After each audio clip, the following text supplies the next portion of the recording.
So let's welcome Ann Mosness to our audition. Thanks, Shirley. And thanks to all of you for coming today. I appreciate seeing some familiar faces, and this campus is familiar to me also since I graduated from Western. And I'd like to tell you a little of the story of how I ended up being on fishing boats, and then what I learned through my years with the Institute for Agriculture and Trade Policy and as a Food and Society Policy Fellow. I started seeing the similarities between family fishing businesses and the small family farms. But we're revering the small family farms, and yet we seem to be, through policy and maybe inaction, maybe actual intention, we're eliminating our small family fishing businesses. So I want to give you some pictures about that.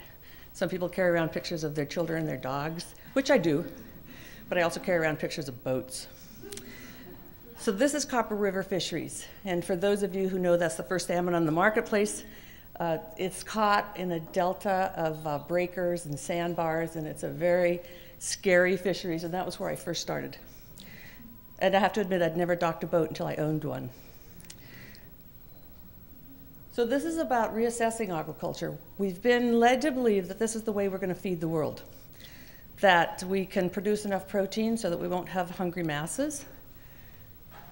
But I think that in doing that, if we proceed on the path that we're proceeding on, we will wipe out our coastal communities, the economies that are dependent on healthy wild fish.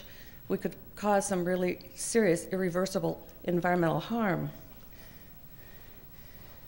But this is called the Blue Revolution, growing fish in the sea, and in many ways it parallels the Green Revolution. This picture over here on the left is an operational a fish farm in the Gulf of Mexico, and notice that it's in the vicinity of an oil rig. And I think we have to look at what the backing is to this expansion of the aquaculture industry. And that's what we've done some research on it. We appreciate researchers that would like to step up and do some of this work too, because some of it's hidden. There are some similarities between the factory farms and the feedlots in the marine environment.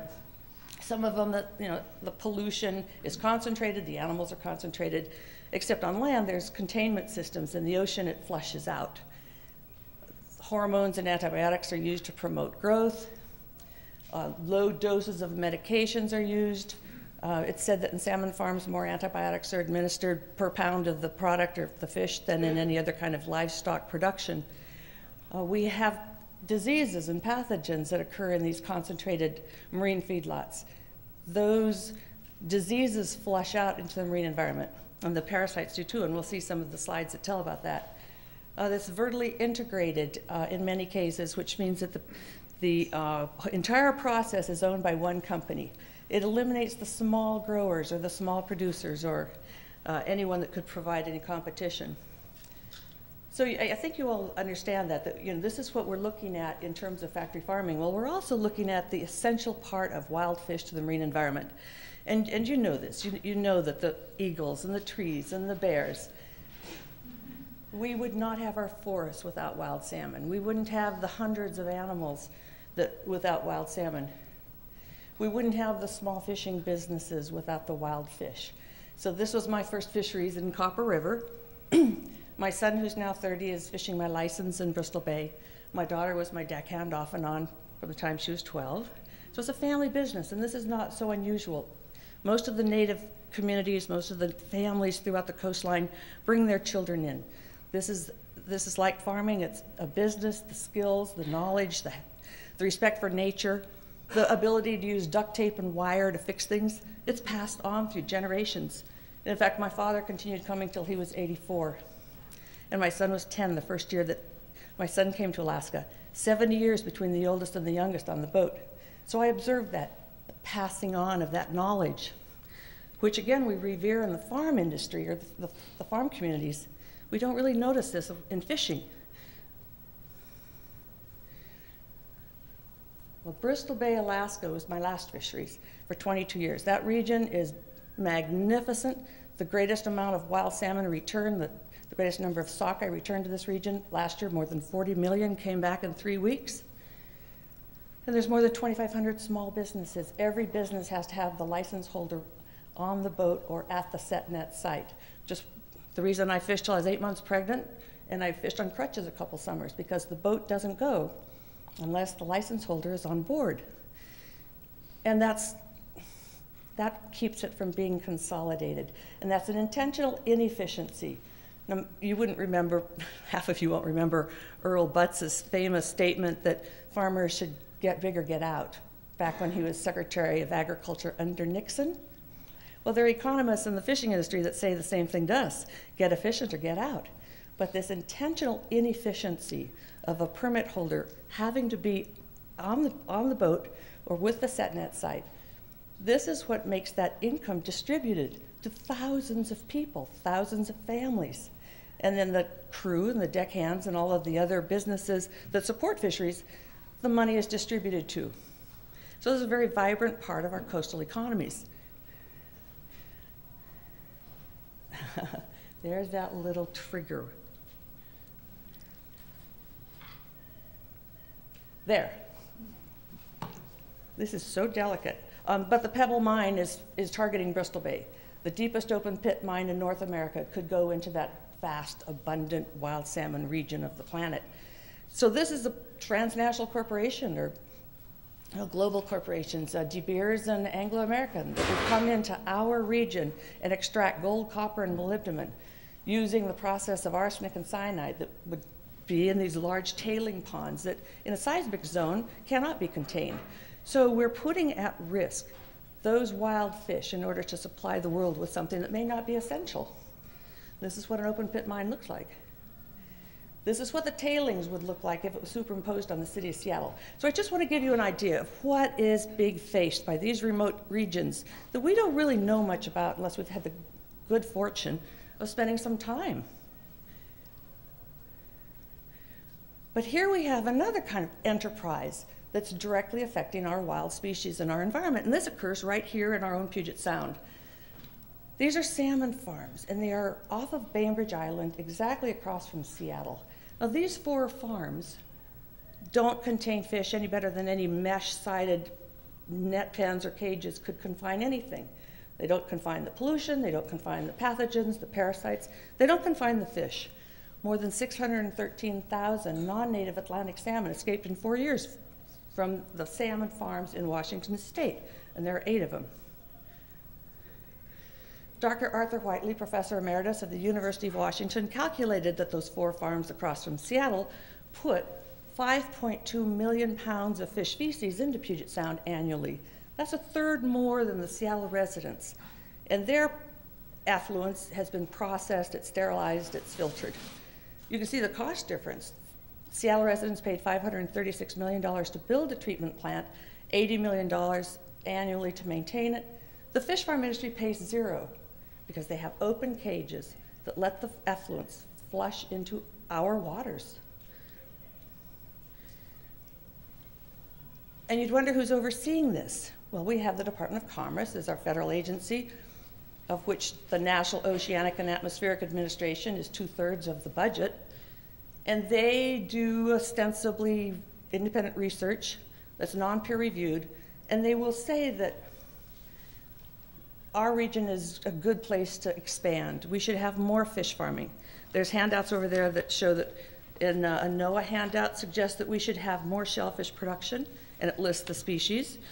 New fin fish species such as black cod, culture of salmon and steelhead, and open ocean aquaculture in the Strait of Juan de Fuca. But notice who's done the research. This is the Washington Fish Growers Association that compiled this particular report. So the money gets funneled into organizations that are directly benefiting an industry. As it happens, the Washington Fish Growers Association, the Secretary-Treasurer is Dan Schwecker. It's Senator Dan Schwecker. And he owns the 9th salmon farm license in Washington. And he was quoted several years ago on the front of the Seattle PI as saying that he was a fish farmer first and a politician second. And so he has created an atmosphere in our state where the money is funneled into various research businesses. The money goes through his organization.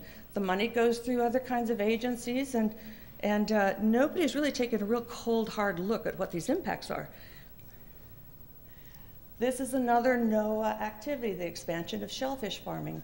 that they're promoting in our waters. This is the front of the NOAA newsletter of last month. Now, my colleague Laura Hendricks will be here shortly. She's driving up from Gig Harbor. We're both in the Sierra Club, and Laura and I have been researching aquaculture, and I've been talking about finfish, and she's looking at the impacts of gooey duck farming and this production of oysters using heavy black bags that basically pave our tidelands. So when she comes, we'll have some more information about that. There is now, for the third time, legislation that's been introduced into Congress that would open up our inEEZ waters, and that's our 300 to 200 miles offshore, exclusive economic zone. Open it up to open cages. Now, over the last decade or so, we've been learning about the impacts of fish farming, and it's becoming rather well known. And so you would wonder why we continually have this promise that we can expand into our marine environment, that we can grow foods that ostensibly will feed the world. They will reduce our seafood trade deficit. There's pages and pages of critiquing of this particular bill. They finally found someone on the Democratic side of the aisle that would introduce this legislation, and we're working really hard with Lois Capps and with all of our elected officials to tell them that most of us who are concerned about the marine environment don't want to see open cages in our marine environment. We want to see closed containment systems. And there's some huge problems. I'll just go through some of the pictures here. But this is what it's linked to, I believe, is the energy industry with 4,000 oil platforms in the Gulf of Mexico, oil rigs off of California and Alaska. Their agreement when they went into our public trust waters was that they would remove the oil rigs when they were no longer extracting oil. If they attach a fish farm to that rig, though, or have it within the vicinity and use that rig as a support platform, they can leave the rigs in place, which is a violation of the agreement that they made when they went into the public trust waters. It also saves the oil companies between $5 and $30 million for each rig that they can leave in place. So there's more to this. It's not just that we think we're going to produce food. I think this is a boon to some major industries.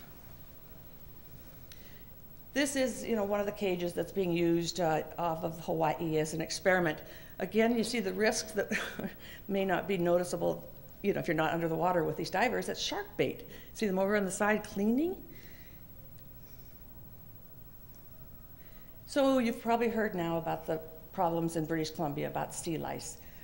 There's some very interesting things that are happening there, and just this morning I got news that Alexandra Morton, who is the woman who just received an honorary doctorate for her decade of work, the federal government in Canada has just taken up her lawsuit against Marine Harvest because they've been taped killing baby wild salmon. They'd spill them out on the decks or the docks, and they wouldn't put them back in the water. So according to their Fisheries Act, this is illegal. Takings of fish that you're not allowed to take. Those of us who've been licensed to fish, we know that there are serious fines if you take fish you're not licensed to take. There would be a $500 fine if I caught a steelhead in my gill net when I was fishing Puget Sound. I mean, there's specific species that we are licensed to take. And the same is in Canada. So when something, an industry comes in, scoops up thousands or quantities of wild fish and then just lets them die, that's a violation of their Fisheries Act. And so for the federal government to now take that on is very significant because it appears that we are losing the wild salmon that come out of the rivers of Canada.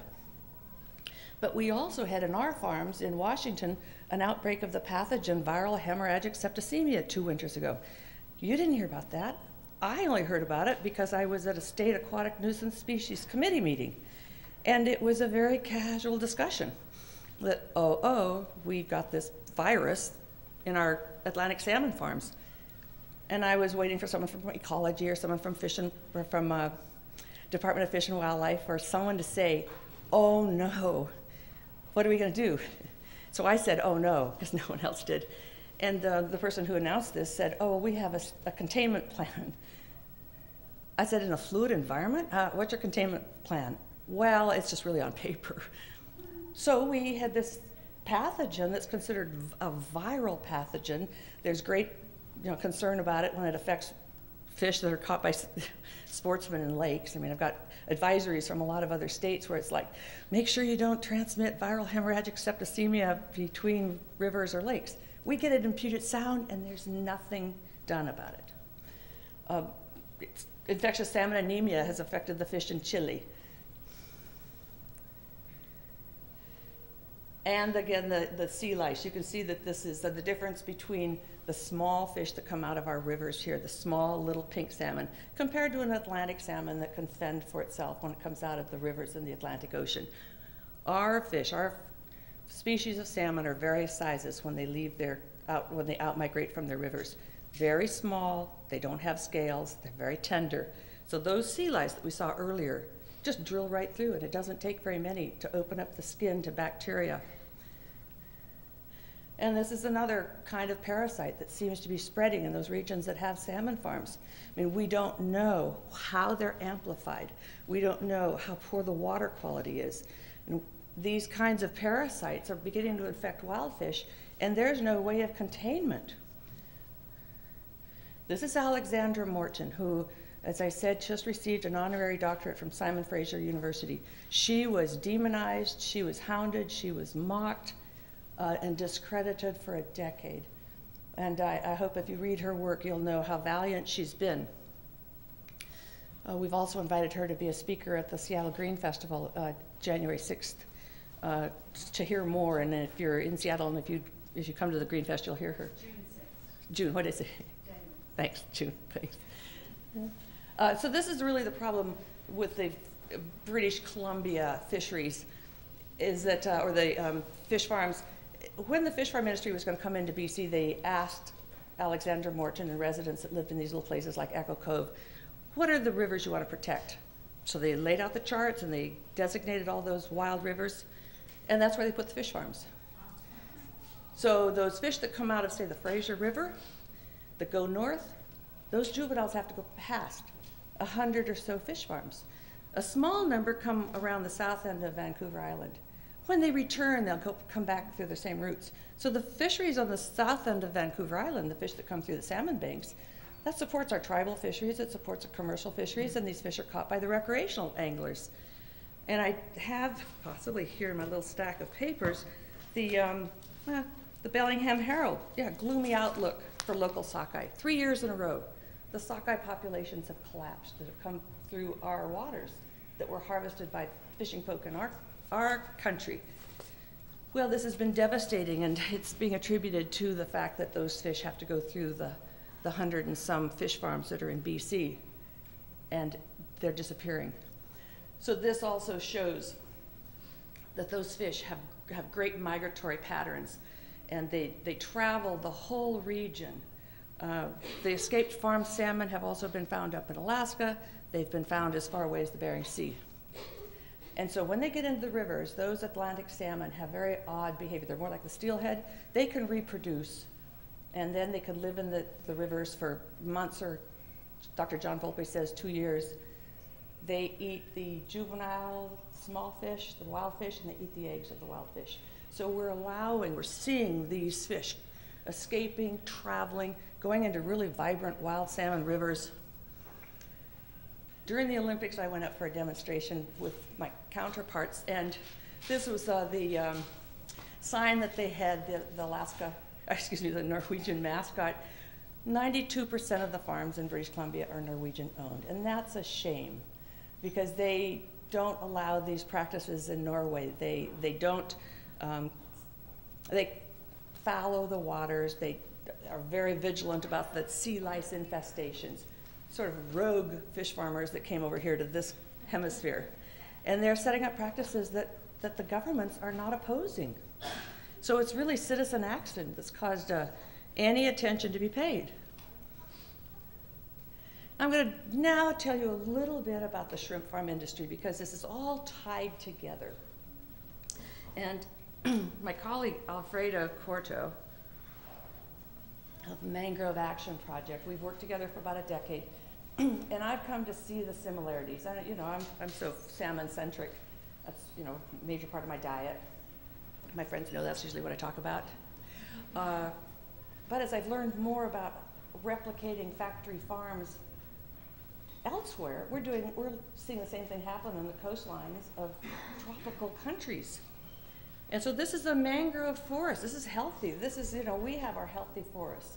And this is the nursery for all kinds of sea life in the tropics and subtropics. And this is what the aerial photo of shrimp farms look like. And they only have a life expectancy of 5 to 7 years. So they'll go in and basically bulldoze those mangroves and remove the villages and the small fishing businesses that subsisted for thousands of years in those regions. And they put in these kinds of operations that become so salinated that in 5 to 7 years they just basically become a wasteland. And then you have those tropical storms that come through and there's no protection. The barrier that had been there to keep these tsunamis from coming all the way up the into the coastlines of Banda Aceh and these various places where there's been huge death tolls. This is largely attributed to this destruction of coastal regions by the removal of those mangroves. And this is what it's for. And we're the largest consuming nation of shrimp. And not to say that other countries don't have a passion for little pink shrimp too, but we have all-you-can-eat shrimp feeds, and we have in our country so much waste. It's estimated between 27 and 40% of our foods are wasted.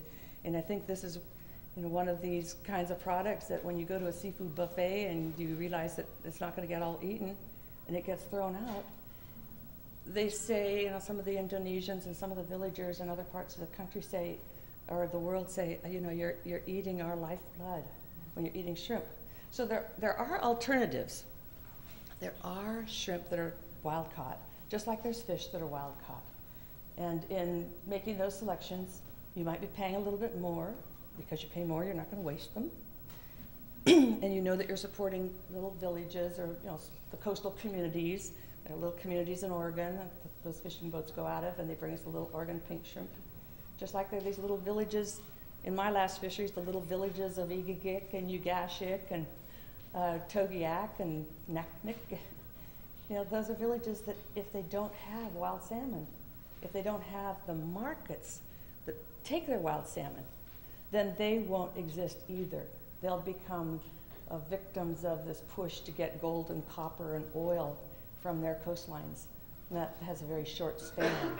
It has a longer lifespan than those farms, the shrimp ponds. But it's estimated that some of these operations might have 40 years. An open pit mine could extract the gold in 40 years, and then you're left with tailing ponds that are 4 miles long and dams that are higher than the Space Needle. So it takes some real conscious effort to support those small communities. And it also is an activity that brings people together of many heritages. My friend over on the side with the long ponytail was half Norwegian and half tribal. And this is a gathering of folks. Well, we've had actually many rallies that bring in the indigenous people, both from Canada, here in Washington State, because we're looking at the extinction of cultures if we eliminate our wild fish. We're looking at the extinction of the economies of these villages. So these are the small boat fisheries of Alaska. And this is a tender. I think some of you might have seen those boats. We see those boats on the television when they do their winter fisheries, but we deliver to these deadly catch boats oftentimes in Alaska. So there's not so much about fish farming that I can say has much good when it is the high trophic level fish. And those are the fish that eat high on the food chain. Now what's been done for thousands of years in Asia and in Hawaii, where the fish they're herbivores, they live in the rice paddies, they eat the protein, or they create protein by eating the plant matter. And the same with sustainable aquaculture that goes on everywhere in the world. It's our push to raise the high value species that is causing the problem. Because those high value fish will take between 3 pounds of small fish up to 15 to 20 pounds of small fish to create a pound of flesh.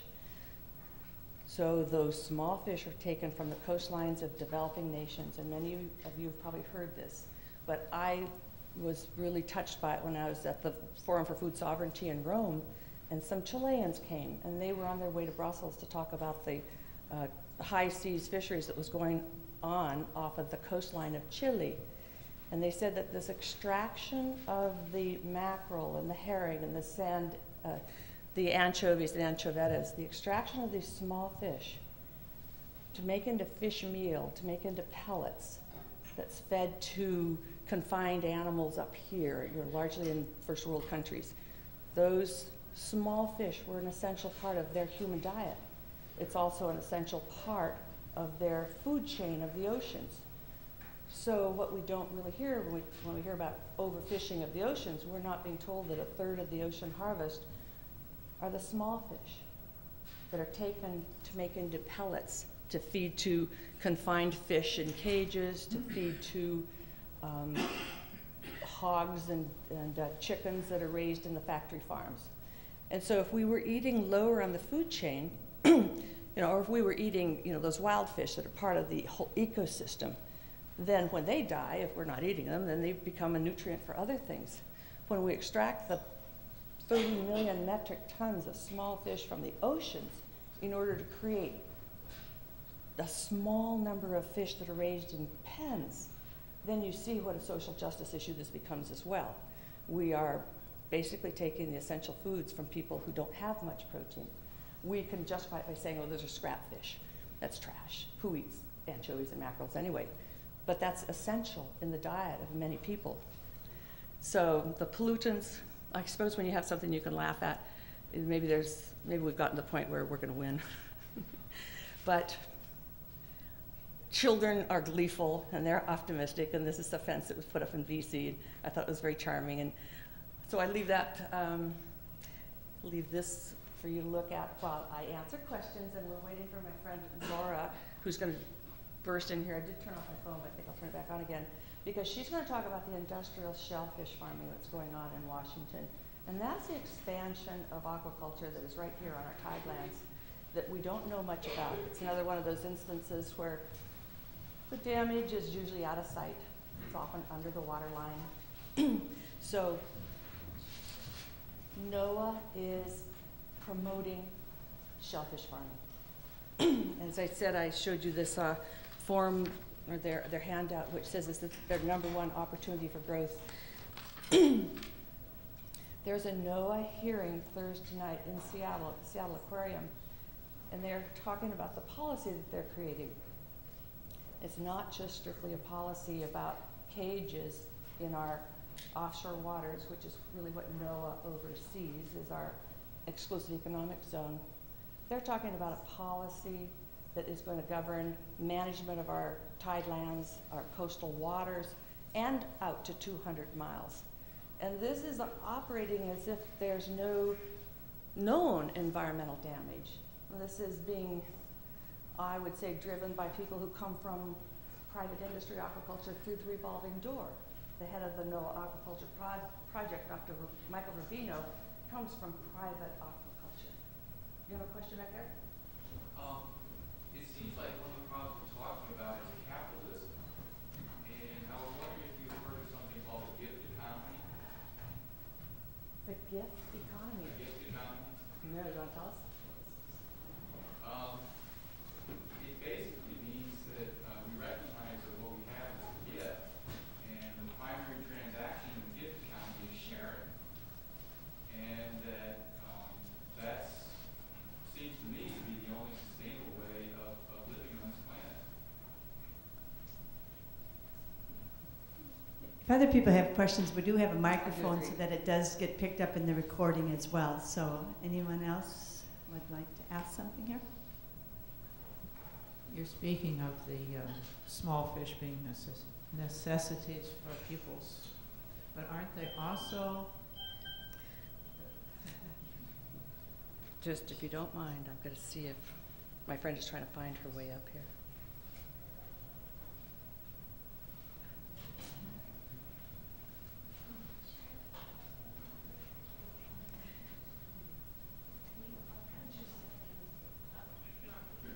Okay.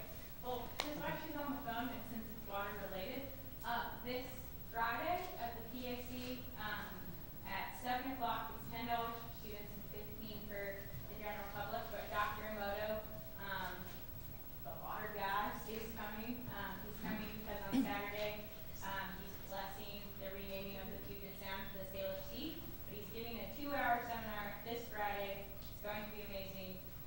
If you're interested in the health of water and aquaculture ecosystems, I think it will be very beneficial. 7 o'clock, PAC, see you all there. Thank you. Okay, good. The small fish, as I understand it, are the basis, or just after the algae, the basis for the larger fish.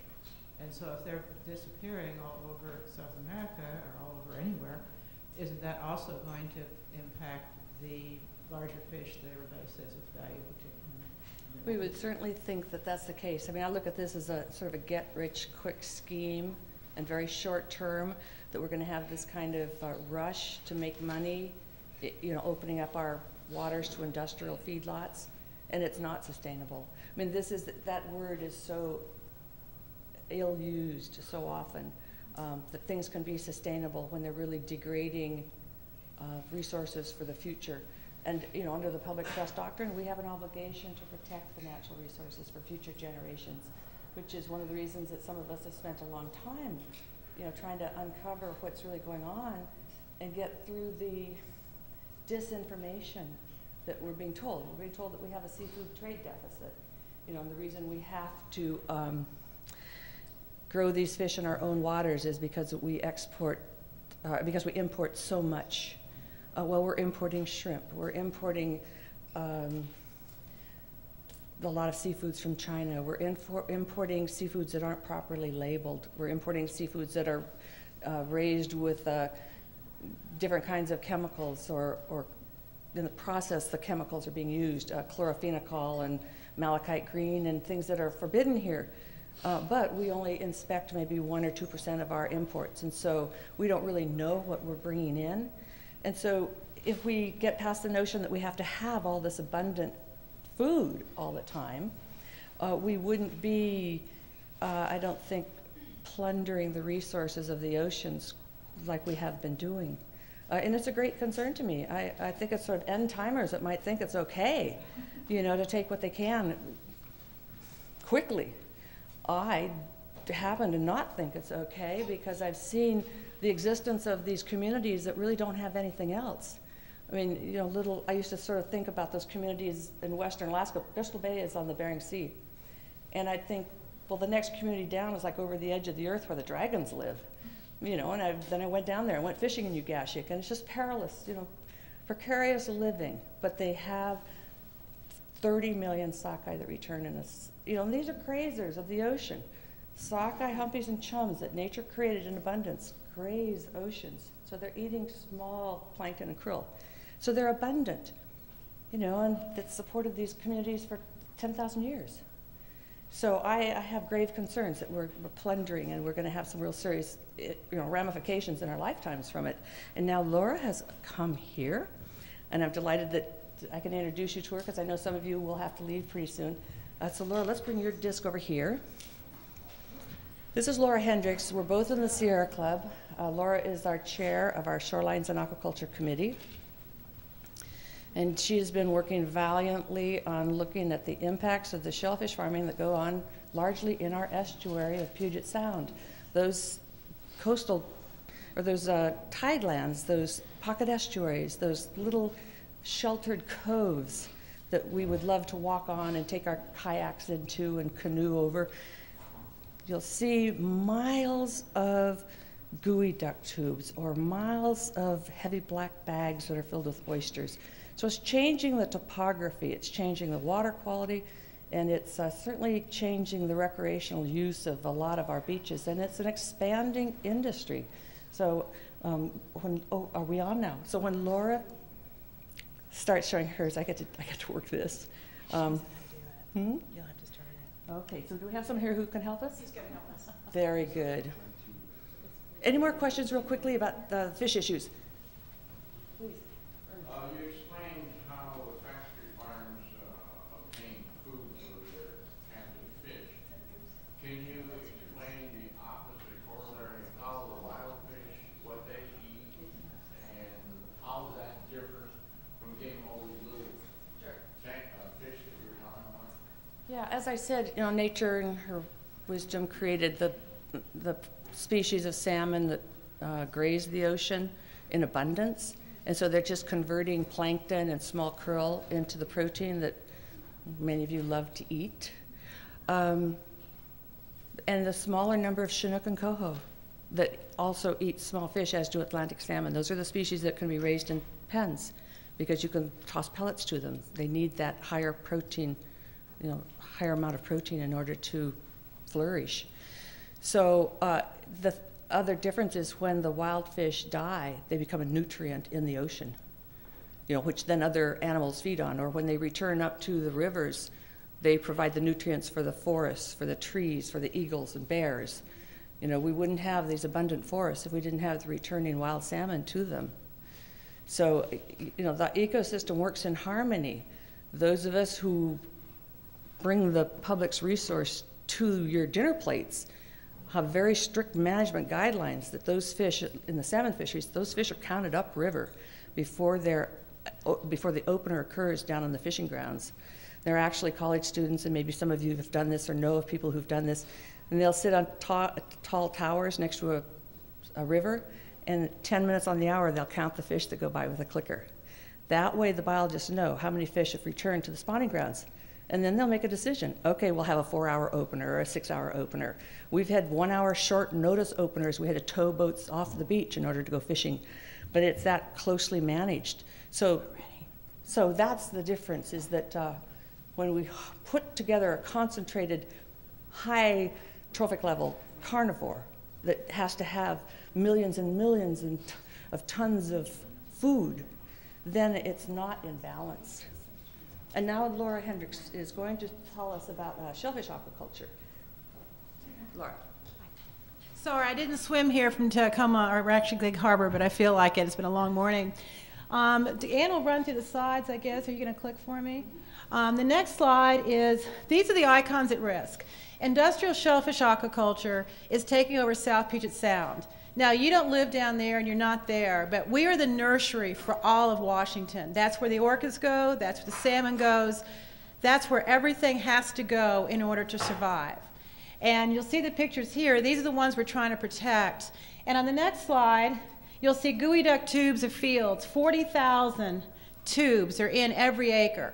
This is expanding down our shorelines, every acre they can get their hands on. Now in South Puget Sound, or actually Washington, 75% of our tidelands are owned privately, 25% are owned by the state. But the industry is going to private tideland owners now. They're trying to also get the state to do this. And they're making $1 million an acre. They net $750,000 after 5 years. So that's why they want to do it. It's a cash cow. But it's the most destructive thing we've ever seen in our beaches to date. Those are predator nets they put over the 40,000 tubes that have 40,000 little bitty nets and have 40,000 little bitty rubber bands. And right now we have 700 acres of these in South Puget Sound, and it's growing every day if we had not stopped them to this point. On the next slide, these are just the debris. You see what happens when the tubes start coming out. They start floating.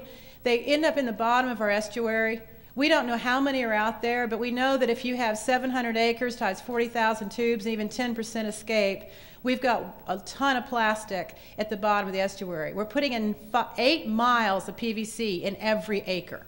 The rest of the world's getting rid of plastics, and we're shoving it into our waterways as fast as we can. We're really concerned, and we're actually looking as the gray whale that just beached up. We want to find out if some of these PVC tube parts are in that gray whale's belly, because he's down there feeding. We've seen him across from my place. We've seen him across other places. And these PVC tubes, they crack and they break, and those plastics from the bottom, and gray whales feed off the bottom. We're very concerned about what this is doing to our wildlife. As we go to the next slide, you can just start clicking. This is the harvesting. When they get the geoduct out, they go in and they liquefy the acres 3 feet down with a high pressure water hose, 40 gallons a minute, to extract all the geoducts, because they'll have 120,000 geoducts in this 1 acre of beach. Typically, they have between a couple hundred and maybe 1,000 natural geoducts in a beach, that they purged everything in those beaches. They've taken all the natural shellfish off before they plant, when they stomp these tubes in. Go ahead. This is a sediment plume. You can see here where the brown line, we show sediment plume. That sediment is going out in the sound, and fish cannot handle this kind of silt. And when you have this kind of harvesting going on and this kind of operation going on, we're very concerned about the migrating fish and the fish that are in the areas. When we continue on the next slide, this is just what it looks like afterwards. Now, we're being told around the Sound, we're spending $50 million to recover Puget Sound, recover the salmon, recover the whales, recover the health. We're told to walk lightly on a beach. What does that look like, somebody walk lightly on a beach? It is absolutely nuts that they're telling everyone to walk lightly, don't pick anything up, but they can go in and blast holes in our beaches and liquefy them acre after acre. And at this point, there is no limit. Until our groups got involved 4 years ago, they didn't even have to get a permit. They could do as much of this as they wanted, and nobody is overseeing it at all. So the next slide shows these are seed pools, and you can see up there where the tractors have actually groomed the sands. They call them clean. They want them clean beaches with just sand and geoducts. Well, that's not what the ecology is supposed to be about. On the 10th slide, we have where we call it industrial covering of our beaches. You'll see there where there's geoducts with tubes that have been removed, but they're still there.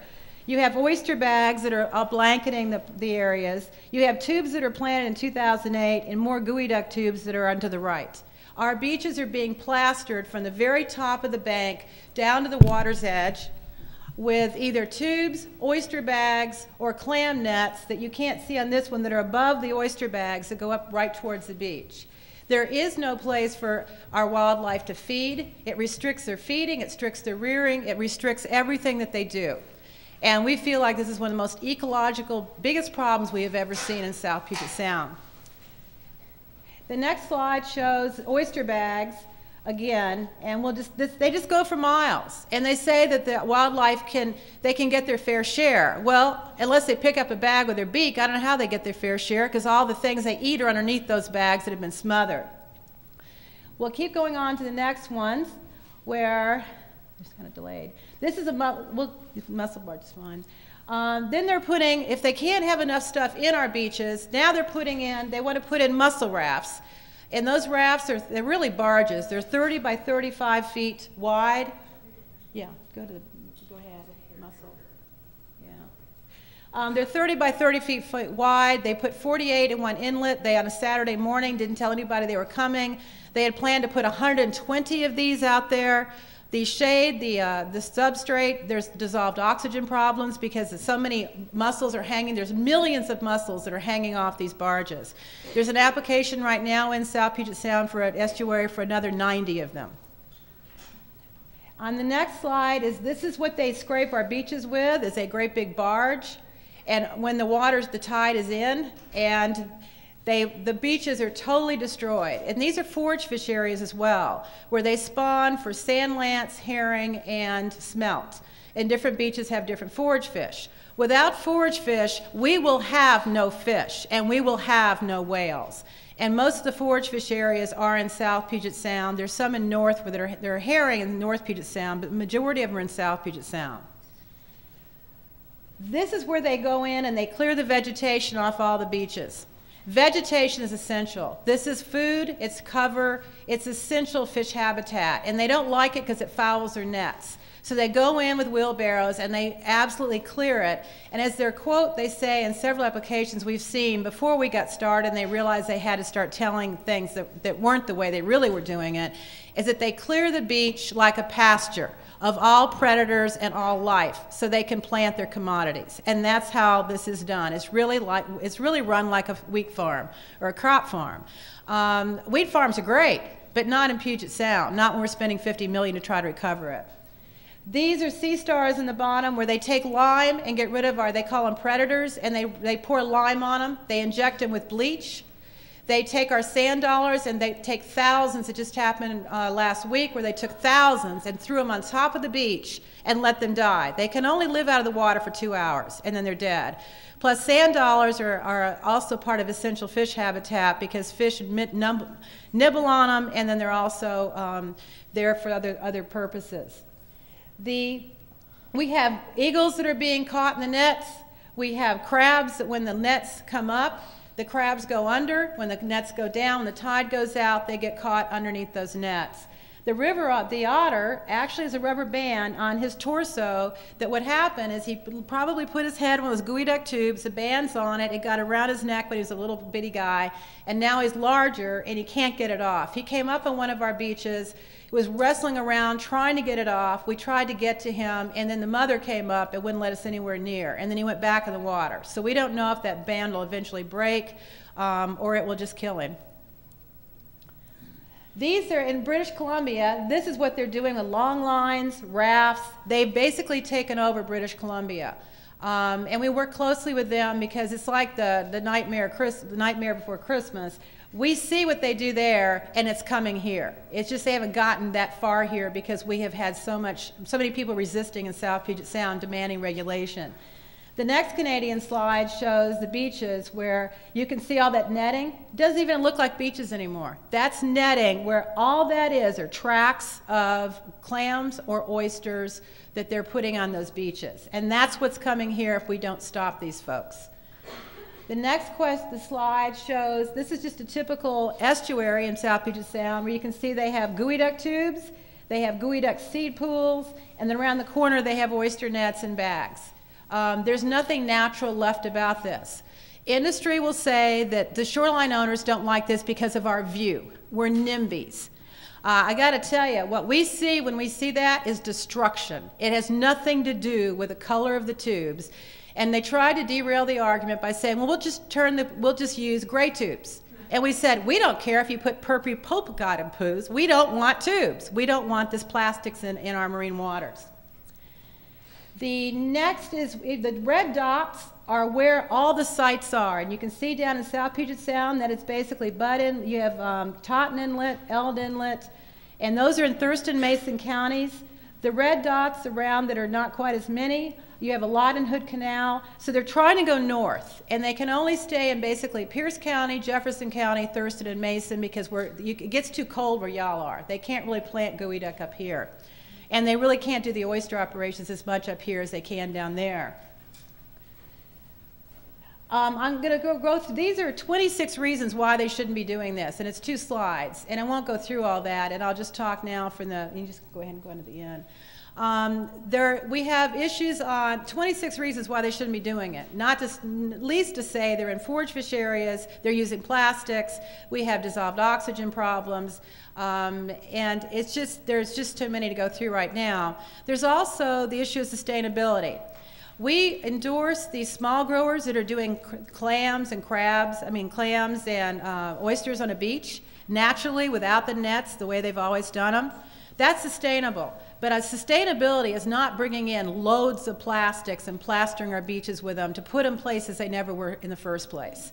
In geoduck farming, Sierra Club is absolutely opposed to any more of it, and we really feel like what they've got should have been pulled out.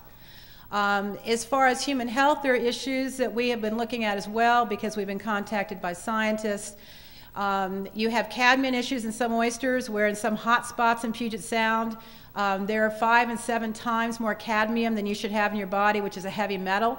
The Canadians are worried about it because they have a lot of cadmium up there as well. So you need to know where your oysters come from, because that is something that once the cadmium accumulates in your body, it does not dissipate. It's there for 20 or 30 years. In Canada, the hot spots, they're saying you should not have more than 10 oysters a month, and a child should not have more than 1 oyster a month. So if you're going to a pig out for oysters, you might want to know where those oysters came from. I think on public trust, the big issues and really the whole state of Washington is the right to walk a beach, the right to navigate, the right to swim, the right to fish. You cannot possibly swim or fish or do anything with this kind of plastics and these kind of industrial operations going in our shorelines. And the very last slide that I have on here is in front of my house. We call it the Henderson Bay Wildlife Party. And what it is one day I went out and I noticed the waters were just churning. And we have a tremendous amount of forage fish in the area. And the next thing we knew is the deer started walking out of our off of our uplands. Then I noticed our heron we call Fred. We have names for all of our animals. Fred comes tooling out, and he's his osprey. So he comes over, and Fred sits on that big rock, and you see him to the right. And then all of a sudden, we had the herons walking into the beach, and then we had the gulls flying in. We couldn't figure out what it was. It was like this big party, and everybody got called, and I was just standing there happening to watch it. And it was a forage fish run. And the salmon were coming in, the forage fish were there. I've never seen anything like it. And animals came from everywhere. I don't know how they knew it was happening, but they did.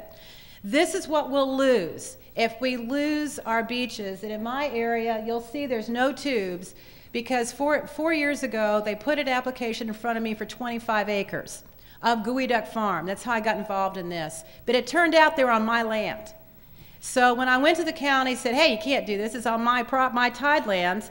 And they went, oh, yeah, it's a problem. But by then, we started doing investigations, finding out what this was, and finding out the harm, went to the state agencies, and basically the state agencies say that it's aquaculture, it's an economic benefit to the state, and they will not stop any of the destruction on our wildlife. It happened again last week. Not one state agency would stop the pulling of the sand dollars, the destruction of the moon snails, the destruction of everything in those beaches because it's, quote, aquaculture.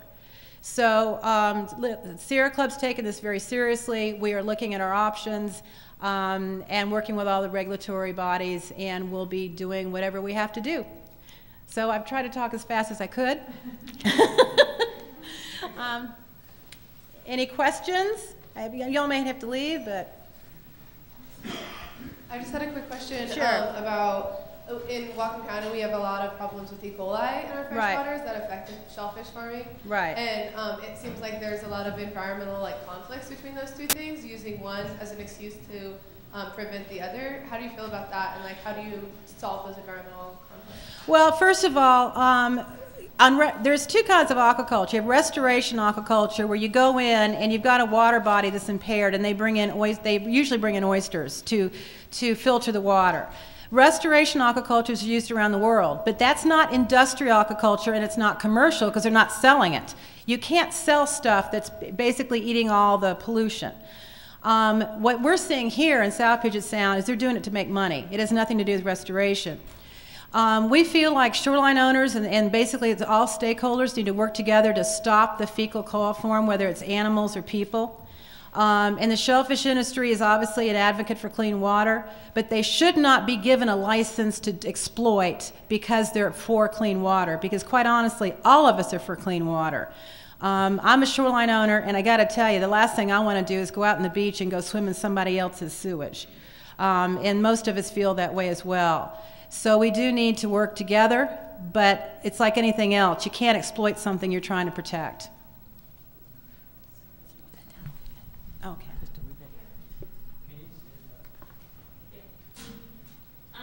I just wanted to ask about, I have a question for you about personal, can you hear me now? I wanted to ask about personal choices for consumers in terms of choosing sustainable fish options. So, most people have their fish card and whatever. And I'm from Alaska, and it's a weird concept to go to the store and buy a fish sometimes for me. And so I guess I have this conversation a lot with people of buying wild salmon, but then not really knowing where it comes from. And I don't know, I think you understand what I mean, just Sure.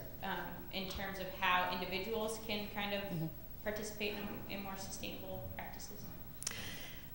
Labeling is important, and labeling isn't done well enough. And that's one of our problems. It wasn't until 2003 that there was actually any labeling generally on salmon that would let you know if it was farmed, because though we have a state law in Washington that was actually introduced by our former Senator Harriet Spinell that required labeling the salmon as either farmed or wild back in the 90s, there were no enforcement penalties, and so it was never done.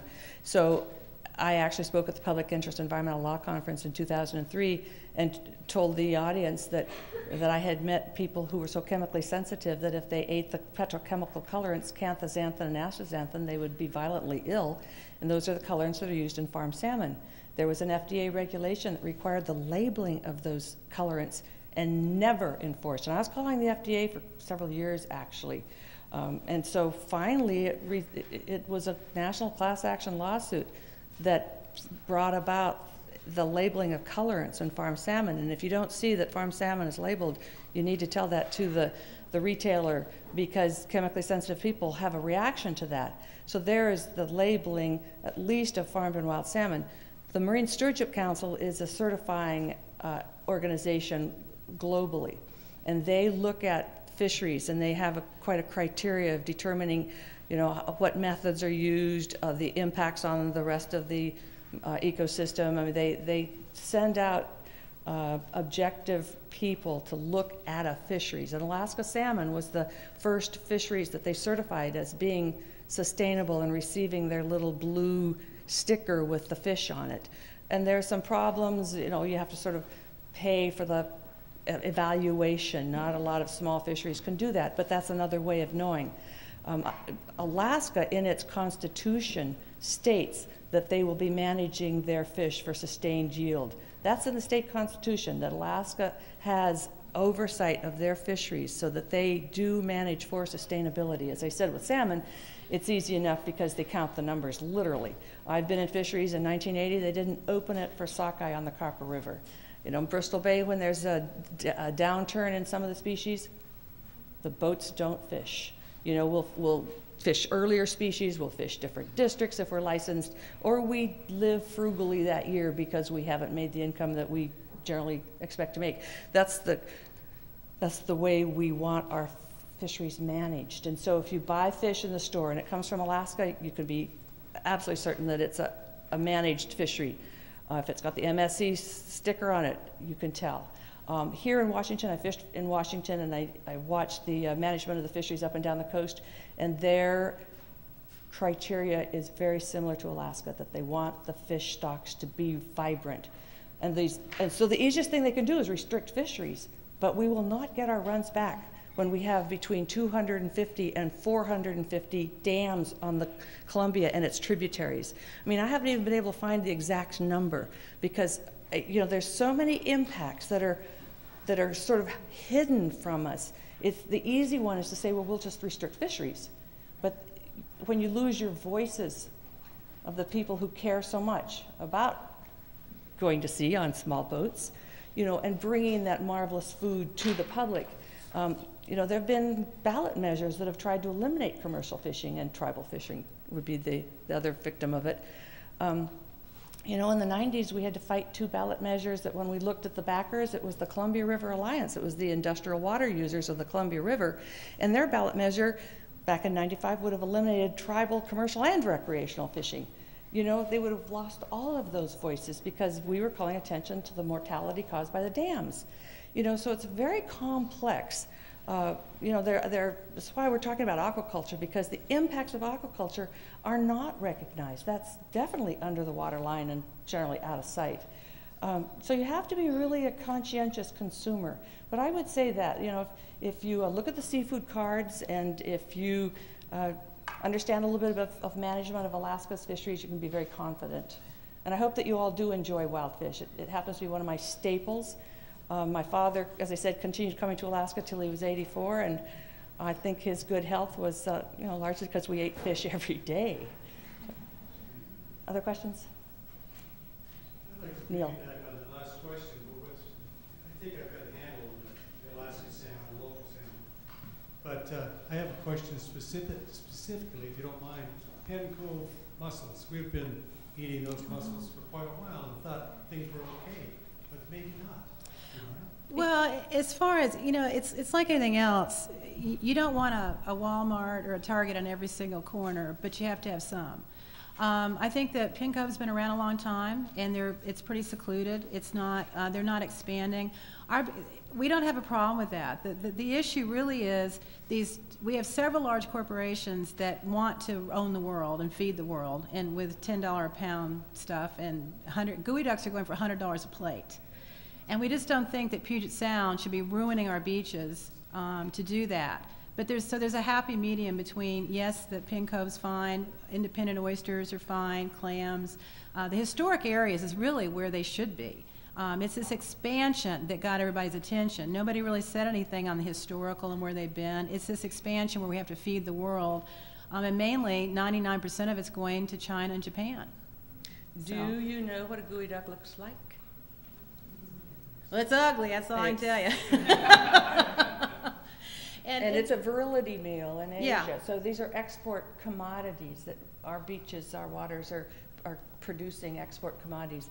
Those shellfish and the fish that are produced locally that are intrinsic to our ecosystems and to our diets. Right. We actually work with independent shellfish growers of Washington. The Bluefestival, which I organized last year, they were one of our exhibitors. And we're bringing some of these small producers into the Green Festival this year. And we're planning another Bluefestival in Seattle in the fall. So if you are engaged in this issue and want to participate in bringing this to the public, and well, we'd love to have you work with us in more public events too. And the thing that really, I guess, the bottom line for Sierra Club is that we're trying to save Puget Sound, and it's a conservancy estuary. When you think about it, I mean, we're all trying to conserve it. What we don't want it to turn into is a production estuary where NOAA and other outside companies come in here and go, nummy, nummy, here's all this water, here are all these beaches, let's just put them chock full. And that's kind of the attitude right now. It's here, it's available, there's no regulation, so let's just fill them up with commodities. And that's where the happy medium comes in, where we're saying you have to do spatial planning. There might be areas you can put this in, but whatever you do, you need to be sustainable and put them in that it's not destroying everything. But it's a limited number of areas. It's just not a gold rush. We're not, as I said to somebody this morning at another meeting, we're not for sale. And we're going to put the for sale sign, we're taking it down, saying no, we're here for everyone, and this is a Puget Sound decision for the people of Washington. The Sierra Club is one of the few organizations that hasn't taken platters of free shellfish, and so that's why we're independent. We didn't get the wines that went with the shellfish either, but very few groups are speaking out because this is a big fundraising Your question, effort. sir? I'm going to be doing a field trip to Taylor Seafoods in this couple of months, and I'm just kind of wondering what kind of a record they have for cooperation and what they're doing. I know they're major facilities over near Shelton. Right. Taylor Shellfish is the largest shellfish company in the United States. They are the forerunner in the expansion and are the ones pushing for expansion. And in fact, they just got the award for the aquaculture. Bill Taylor, the head of it, got the award for the Aquaculture Man of the Year because of them driving policy decisions to open aquaculture in Washington. So I think that gives you an idea of our concerns. And when you do go to their facility, the one thing that legislators do is we call it Aqua World, because they go and you have 1 acre that has never been touched, you have 1 acre that has had a gooey ducks planted and the tubes are out, and 1 acre they've harvested. And what they always tell everybody is when they come off of that is, look how neat and clean it is. I don't see destruction. When you see a beach that is neat and clean, that is the problem in itself. And they have a yellow dog that comes out on cue after 20 minutes with the owner who says how wonderful it is to lease to Taylor because he's getting paid $100,000 a year. But that's what we're worried about is you're not going to see the birds fall out of the sky, and you're not going to see the fish all just start floating up. You're just going to start seeing absolutely nothing. And that's what you'll see there, except they have a couple of moon snails they put in, and I think they have a couple of sea stars they stick on there. But I'm not being facetious, it's really true. If you really go out to the other tidelands where it's going on, we get hundreds of citizens' calls and letters, and we share those with people if they want to see them. But basically, people who do not know each other from all different inlets, the first thing they put in their letters is, all the life from the beaches near me have disappeared. That's kind of the common, you know, however they say it in their own words. So. We were also down at Willapa Harbor, Willapa Bay a couple of weeks ago and saw that, you know, in that bay alone, there's 3 tons of carbaryl sprayed annually. You know, so this is an industry that not much else is allowed to coexist with. Other questions? Going back there? How many crops of industrial geodes can be harvested before the beach will no longer support harvest? We don't know because it's relatively new. They harvest them every 5 years. Generally, it's every 5 years. And they've only started really geoduck in the intertidal zones since 1998, so you've only really had 10, 12 years, so they've only had 1 or 2 harvests on most beaches. But quite honestly, geoduck only needs sand and phytoplankton. It's not like a fish or a moon snail or all these other animals that need all these different things and conditions. When you put a geoduck in a tube with a net and you take care of him, obviously he's going to have a leg up over any kind of wild animal that has to survive. So we don't know yet, but we're afraid that if we don't stop it now, it's like anything else. 20 years from now, we're going to go, oh my gosh, what have we done? So. Anyone else for a question? I'm wondering if you're familiar with POCLAD, the Program on Corporations, Law, and Democracy, because it seems to me like this is an issue that it's just one of the many, many, many, many issues we're fighting about this same, that stems from the same problem, which is that we no longer have control over decision-making around land use. Well, we're working on it.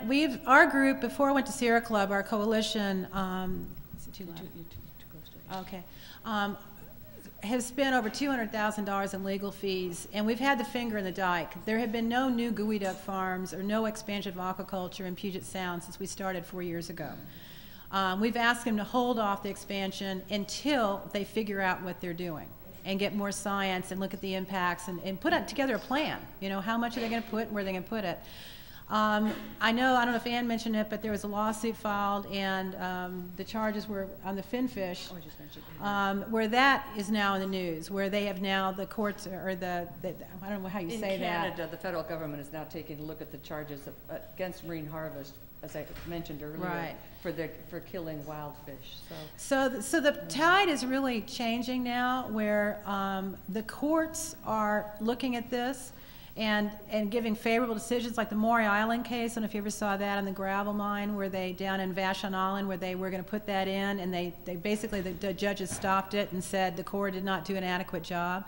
So we're seeing the tide changing right now on that respect. But unfortunately, in this state, it's going to take litigation, because our state agencies have been working with the industry a long time, and they just don't have the political will to stop it.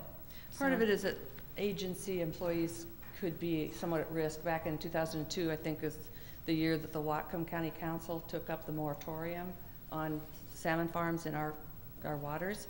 And an employee from the Department of Ecology actually came and spoke at their invitation. And the aquaculture industry went all the way to the governor to try to get that employee fired. So as I said, when I was at the Aquatic Nuisance Species Committee meeting, and the discussion of this viral hemorrhagic septicemia was going on, these people are not going to speak up. I mean, they'll talk about it among themselves, but we won't hear this kind of news because their jobs could be at risk. So that's one of the major problems. Another fact is that our former governor, Gary Locke, is the head of the Department of Commerce. And Commerce has 2 mandates, environmental protection and growing business. And, you know, when you really believe in export products, and he did as a governor, and I think our Governor Gregoire does also, you know, it's been good for the economy. Well, it goes into private bank accounts. You know, the pollution remains, the products leave the region. You know, it may not be really good for us, but we have agencies and politicians who are pretty much accustomed to believing in growing our export economy. This gentleman here had a question. One, thank you for coming and making us aware of this, so we can be more aware when we purchase or, you know, see the environment. Oh, thank you. He said he is glad that you came to make us more aware of purchasing, Paula. Yeah, that light's in my face. Is there any other question? Right here. Is it really necessary to be killing the sea lions in the Columbia River? Well, we have other folks from the fishing industry here, but I've never fished on fish that return to the Columbia.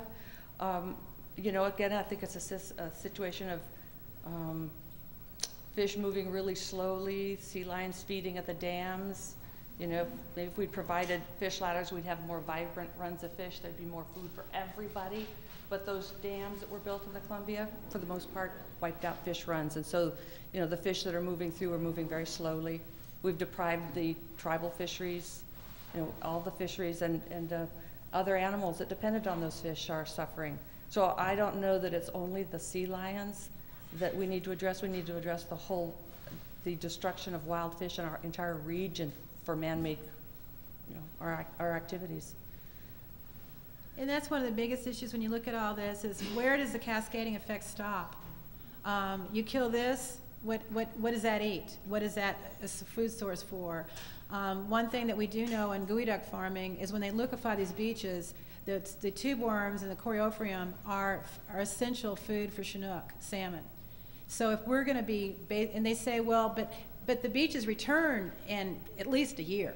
And our attitude is, well, how would you like it if somebody took dinner off your table for a year and said, go hit the next deli? Those fish don't have a deli to go to. They can't wait a year, especially when you're doing whole coves or whole estuaries, doing this on a cumulative impact basis, which, by the way, they have never done an EIS or cumulative impact study on any of this. There has been no scientific assessment whatsoever. And they didn't even have to get permits. Our county and Pierce, out of the 4 counties, were the only county that even today even asked for a permit. The rest, those other 3 counties, you didn't even have to get one. You could do whatever you wanted. Now, the Corps of Engineers, the industry went to the Corps of Engineers about 5 years ago, thinking they could get a programmatic permit, which grandfathered all aquaculture in the state of Washington, and that's what they got. And if you wanted to put in a new site, then you had to put an application in for a new site. But what we're finding is under that old permit, they put in every site basically that they ever even looked at, and the Corps doesn't monitor it, they don't check. So they actually had 2,000 acres under cultivation. They put in 10,000 as the number of acres that they were using, so we wrote the Corps and said, that doesn't work. You can't just grandfather the whole state. You know, let's be realistic about this. And even today, the last 2 applications we got in from the Corps now is the only permitting authority right now we've got in the state of Washington, because the counties still aren't doing it. 2 of them said they were grandfathered. One's a geoduck seed raft that's going to be the size of a football field out in a small, pristine cove. And they're grandfathering it, or asking to be grandfathered, because they had a swim platform out there that was 10 by 10.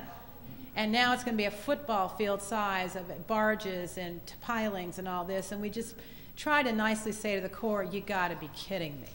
But that's the kind of stuff that's going on. It's just, it's a daily fight. So. I just want to know, as concerned citizens, what can we do? What you can do is, anytime that you see one of your officials, you bring up industrial aquaculture. You don't want to see it in your state, because whether it's in your area or down below south, it's still affecting the recovery of Puget Sound.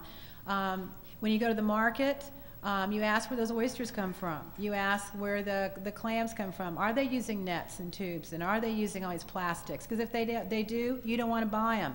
Your store's not going to know, but enough people keep asking questions, then that will happen. Now, in geoduck, you're probably never going to see it because it's $100 a plate in China. And if you do get it at Pikes Peak Market here, it's about $50 a pound. So very few of us are even asked the question of where it came from. But it's really just asking those supermarkets, when you go to restaurants, is this wild? Where does this come from? And people will when you start asking questions, they're going to start wondering why. NOAA is also, as I said earlier, having their aquaculture policy under review. So there were 5 hearings around the country, 12.5 hours total of citizen input, which is not enough. And they're going to be in Seattle Thursday night, 6 to 8:30. So we will be there, and we'll be giving our 3 minutes. That's all we're allowed of input. But you can comment. You can go to the NOAA website, go to NOAA Aquaculture, and the comments will be taken until May 14th on what your views are about expanding fish farming, what restrictions you'd like to see on it. Some of the organizations like Food and Water Watch and some of the fishing organizations and some of our personal views are that it should not be open cages. You know, for finfish, there's no reason to replicate the worst of factory farms on land in the marine environment by confining animals and then letting the sewage flush out of their cages. They'll say that, you know, and this is an expanding industry, say in Hawaii, they want to grow it by 900%, you know, open cages. And they say, well, it's just, you know, effluence is going to go into the Pacific Ocean. But that's that longer smokestack theory of just, you know, letting the pollution go farther away from your dirty site. You know, it has a cumulative effect. And so communities are trying to call attention to it. Here we have not had much expansion of our finfish farming, but there is a possibility that it could go off of our Alton banks, our herring spawning area. You know, Strait of Juan de Fuca is already targeted. We have more information over there, and NOAA, you know, unfortunately, is advancing this notion that, you know, we can have feedlots in our marine environment, and we have to tell our elected officials. I've brought this up with Rick Larson a number of times. Back when we were trying to get an EIS on offshore aquaculture, only Representatives McDermott and Inslee called for the environmental impact study. Our Senator Cantwell is chair of the subcommittee on oceans, atmosphere, Coast Guard, and fisheries. Things would go through her committee. You know, it's important if you have an opportunity to write to any of our elected officials on this issue, if you're really concerned, you know, tell them to slow it down. Let's have some really strong environmental studies that are not funneled through the Washington Fish Growers Association or through pro-industry research groups. Where's the incentive for NOAA to support these sorts of fisheries, and why? Well, as I said, the director of the aquaculture project is Dr. Michael Rubino. He comes from a private aquaculture company. It's a revolving door. You know, people come from private industry, get into policymaking positions. Their argument is we're reducing our seafood trade deficit. Well, one of the organizations, Food and Water Watch, determined that 69% of our wild salmon that are caught in our country are exported out of our country. You know, we have a whole lot of trade going like this, and we don't have to be importing so much. We could keep our wild fish here, and our population might enjoy eating it. But we've sold a lot of our companies, or our companies have been purchased by Japanese in Western Alaska. I mean, we have a lot of foreign ownership of our seafood businesses. So there's a whole lot going on. It's not a simple, you know, NOAA is saying simply we need to reduce our $9 billion a year seafood trade deficit without giving any more information about how else that could be done and whether that's really a bogus or an accurate figure. So I think we have to really evaluate the information that we're getting, you know, that's advancing an industry. So I hope we've given you something to think about too, and you maybe have a few concerns, and we'd love to talk further if anyone. Yeah, we'll be here afterwards.